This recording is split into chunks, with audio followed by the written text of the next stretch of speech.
जय जगन्नाथ। आजिकल जो भाया खरा हो घर बाहर इच्छा होनी हेले आमर तो आज भोजी ऑफिस रे जड़े बंधुंकर आज निमंत्रण थिला ए श्री श्री संकटमोचन मंदिर रे। केते सुंदर परिवेश, केते सुंदर मंदिर।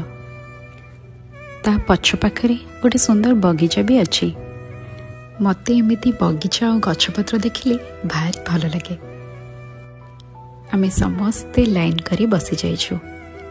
खाइबा पई बहुत सुंदर व्यवस्था सहित सुस्वादु भोजन गुड़िक देखि आमे तो अपेक्षा करि पार नथिलु।